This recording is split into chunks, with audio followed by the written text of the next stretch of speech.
What's up guys? Welcome back to my YouTube channel. If you're new here, my name is Michelle and I am a full-time Poshmark reseller. I also sell on Mercari and I'm slowly starting to get into eBay, but you can find me over at Mish Market on Instagram and here.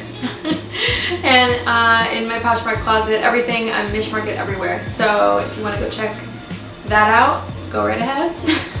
You can probably tell by the title of this video what this video is going to be about, but I want to share just a mishmash of sourcing tips, things that I've learned myself and then things that I've learned from others. A few of these tips are new to me and that I'm just starting to implement, but I want to share them with you and you can let me know if you try anything, how it goes for you.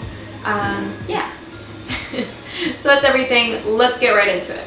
Number one, if you're limited on time, one of the things that I really like to do is go right in to the store and I'll check whatever racks that are new or go backs that are coming out. So if there's a dressing room, I'll check all of the go backs by the dressing room, or I'll check any of the new arrival racks. A lot of places I've been to have said that you can't actually check the new arrivals until they're out on the floor, but not every place is like that, so go right ahead. It also gives you a chance to check the color tag of what is the new color tag for the week, and so you can, or for the week, for the day, I don't know. But anyway, you'll be able to find all of the newer arrivals throughout the store by checking that color tag, and also some of the end caps, so like right near the end of the aisle, if that makes sense. Yeah. So that's something I saw floating around on Instagram for a little bit, and I don't know who it started with, but that's something I really like to do, and it gives you a good opportunity to just sort of quickly see what's new at the store if you don't have a lot of time. And if you do have time, then you can obviously keep looking, but it does help you to avoid all of the things that have been there for weeks and weeks if you go to a lot of the same stores over and over. Number two, do your research. Do your research. So before you get to the store or before you even have a chance to go sourcing, you should be checking what items are selling, and I'll put maybe a screenshot up here somewhere of what I mean if you're not already familiar, but you should be checking on completed sold listings or just items that have already sold on the platform you're selling for. So if you are selling on Poshmark, you can just type in something really broad like tops and then filter by price and availability, so you can see all of the recent items that have sold for, you know, within this price range recently. Take notes on what has sold. Take notes on the brand, take notes on recent price, things that stand out to you. Say, these are the brands that are recently sold, I'm not familiar with them. You take a list and then you can do research into them later on. Something else I like to do is following different style bloggers or fashion bloggers, also Instagram hashtags, to get a sense of what is current, what are people actually wearing and how do they style it, so then I can see, you know, what are people in real life really loving. I've been seeing a lot of belt bags recently. Mostly I see like neutral or tan color, some leather, but I see lots of belt bags, and especially for summer, they're keeping the colors light. It is a good starting point to have a sort of ongoing understanding and update yourself with what styles are current and trending. Another way you can stay up to date with trends, Poshmark has different showrooms. So within the different categories, I know on the desktop it's like on your news feed, and then it says like women's clothing, and then you can go, when you highlight women's clothing, it'll come up like view all showrooms, and the different showrooms for jewelry or just the different items that are trending by search will come up in the showrooms. So I'll put it somewhere up here of what showrooms come up today when I go through this, but the different showrooms are giving you a sense of what are things that people are searching for on the platform right now, because they wouldn't make it a showroom if it wasn't something that's in demand or trending. So it is a good way to just sort of like get yourself familiar with other things that are on trend. And this obviously can be done before you go sourcing. You just want to go to the store with all of the information already And then while you're there, you want the process to go as seamlessly as possible. So you want to have sort of an idea of what you're looking for, and then with that understanding in mind, you'll be able to source or find, pull the different items and really have a good baseline understanding for what's a good buy versus a bad buy. Yeah.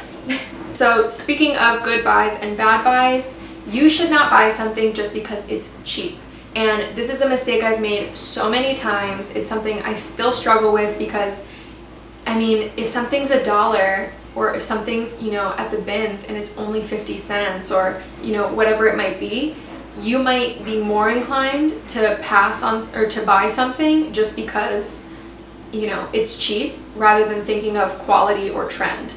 And that's the frame of mind that I want to go into buying everything. I want to buy things that are on trend or that have, some style relevancy. The item's not going to be sitting for months and months. You want to buy something that's high quality, that doesn't require a ton of work in terms of spot treating and clean. Everything you buy should be of a certain quality, and it should be something that is a desirable item. So if you're only buying it because you think, hey, someone will want this and it's like 50 cents, then you might be taking a risk that it sits there forever. You have to share the item. If you're on Poshmark, you have to take photos of it, list it, and then when it finally sells, it may not sell for as much as you want it to.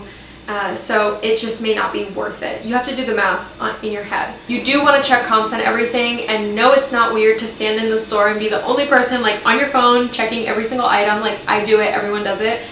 I don't know. I don't think people, especially at least maybe in my area, people aren't necessarily hostile towards resellers. There are a lot of resellers in my own area, so it's something that is very normal to be on your phone and looking. But yeah, I just think you should check comps on everything unless you are 100% sure, it should sell for this much. But I check comps on everything, whether it be in store or at home. I always check comp. This is tip number 6. If sourcing at a thrift store is hard for you, then there are so many options available to you, period. So, number 1, you can buy mystery box. You can go on liquidation.com. You can do retail arbitrage, which would be purchasing from an outlet or a regular store. With mystery boxes, you have obviously someone who is selling you a box of items. Not all mystery boxes are created equal, and I think a lot of the people in the reseller community are aware of that, but it is a really, really great option. I know Breeze_BTQ puts out a lot of really great ones. I've purchased some from Nicole State and from Thrifty Swifty, and yeah, you just need to search for mystery boxes, check on Instagram, read the reviews. They're there. Yeah.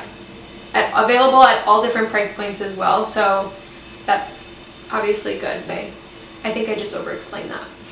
Liquidation.com is another thing I mentioned, and liquidation.com is something that you can use as, well, it's hit or miss. I haven't actually tried it myself. I've seen a lot of people who have bought liquidation boxes from liquidation.com.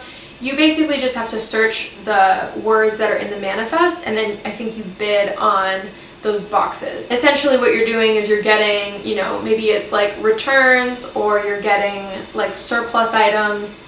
It just depends on the items that you filter for, but you can get some really great stuff in liquidation boxes. I just haven't tried it yet. Anyway, it's a really great way to source online, finding liquidation boxes, and there's also bulk.com. So liquidation boxes, mystery boxes, other kinds of arbitrage, so retail arbitrage, finding things that are discounted in stores, whether it be in an outlet or a regular retail store. Something I didn't already talk about, but something that is coming up now that it's springtime, summertime, you should try to check out as many estate sales and garage sales as possible. This is a goal of mine now that the weather's much nicer. I know that there are people who score huge at garage sales and estate sales. I've seen a ton of haul videos and I watch my friends do it, and it's I want to be there. So some resources that I'm looking at now to be able to get into this, garage sales in the area are normally posted on Craigslist.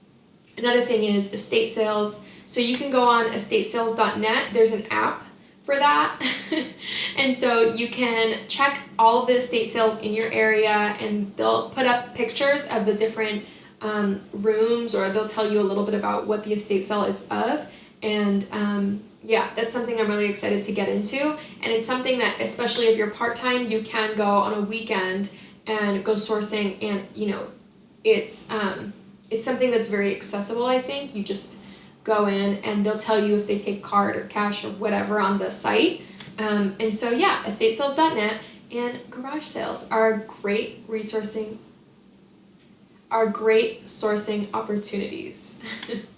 While you're sourcing, if something doesn't have a label, you should always check the RN. If it feels good, if it looks good, if it doesn't necessarily have like a label on it, but it's like something you think, maybe this is 100% cashmere and there's no brand label on it, but you're not sure, check the RN. One of the more common ones that I think everybody knows is Anthropologie. Anthropologie is 66170, and so the RN will give you the information for the brand, and the RN is on the care tag on the inside of the garment.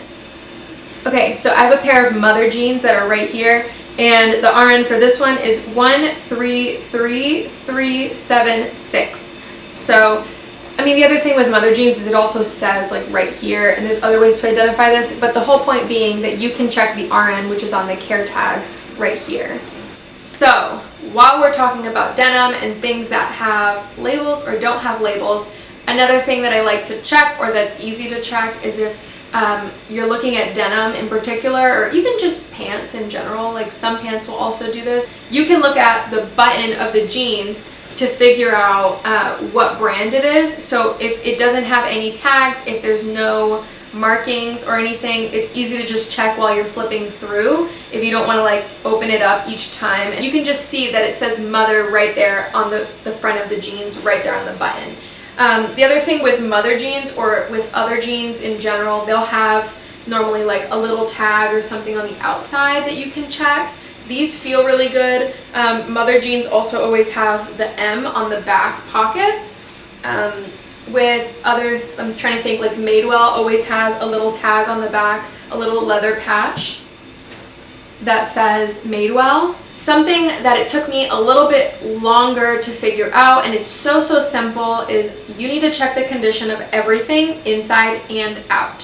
So don't just look at it from the front and look at it from the back and check the armpits and things. You need to look on the inside of the garment and the outside of the garment. Why do you need to do this? Well, with jeans, shorts, any kind of pants, you don't know what kind of stains are in there. Tip number 10 is a closed mouth will not get fed. So you need to tell people about what you do. Friends, family, cousins, sisters, neighbors, put it on Facebook Marketplace, put an ad on OfferUp, tell people about what you do, and tell them that you're willing to take their donations or pay them for whatever items that they have. The way that I normally do this, if someone's interested in giving me something, I'll ask them like to send me pictures, or like tell me about what brands or what items they're sending me. Some people don't necessarily want to get paid, they just want the stuff out of their house, and so I'll go pick it up, and when those things happen, that's great. You can't expect to get, of course, free inventory all the time, but you won't get anything if you don't speak up. I'm normally pretty straightforward, and I'll just say like, hey, I'm always willing to pick up these items if you have them, so let me know.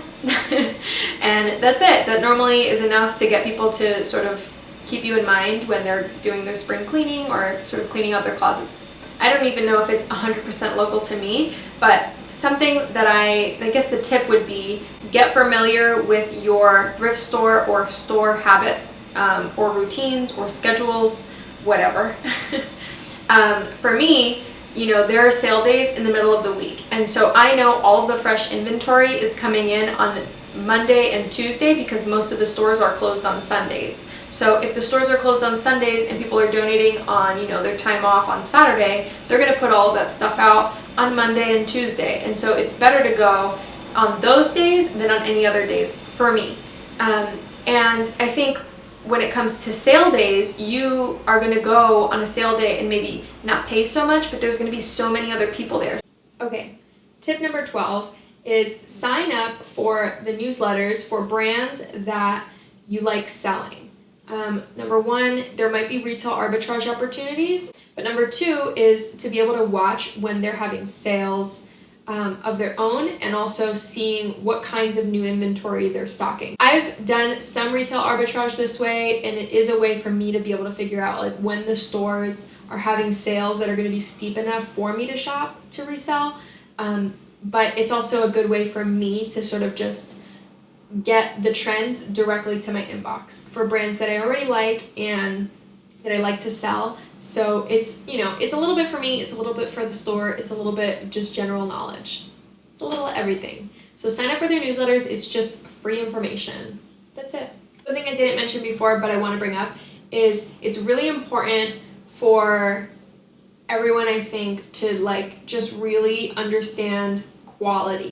You can tell when extra care has been given to an item, when it's got a little bit of extra detail. One of the best things I think that I've done to sort of understand a little bit better like what a high quality item is versus a not high quality item is just going into different stores and touching things. So I know that sounds a little funny, but you should definitely go window shopping. Check out to see, and this goes a little bit along the lines of like doing research, but if you go window shopping, if you go shopping, it actually is helpful to understand like what does high quality cotton or silk or linen feel like versus something that's just a polyester throwaway sort of like very thin, cheaply made item. It's really easy to identify that once you get familiar with the texture and the feel of those kinds of things and the weight, what the seams look like what do the prints and patterns do.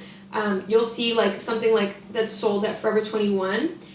Maybe there's a floral print and then it meets at another seam, and then that floral print doesn't necessarily match up with the other side, but when you're purchasing a high quality sort of designer item, it's always going to line up. It's just one of the many ways to identify if something is of a higher quality. There's so many different things on this to discuss. There's just so many ways to identify a higher quality item and so many opportunities there. But it's just really, it's a great resource for yourself, and it's a great educational sort of process, getting to understand like what is worth your time and energy, and maybe over explain that too. Okay. Oh, so something I wrote down is like Vero Cuccio is real leather, genuine leather.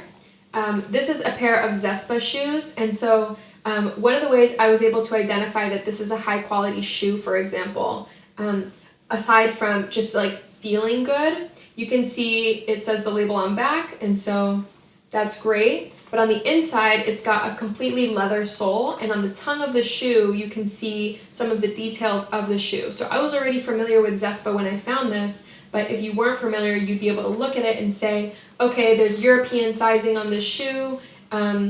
It says FEM for femme, so I know that this is possibly a French or Italian brand.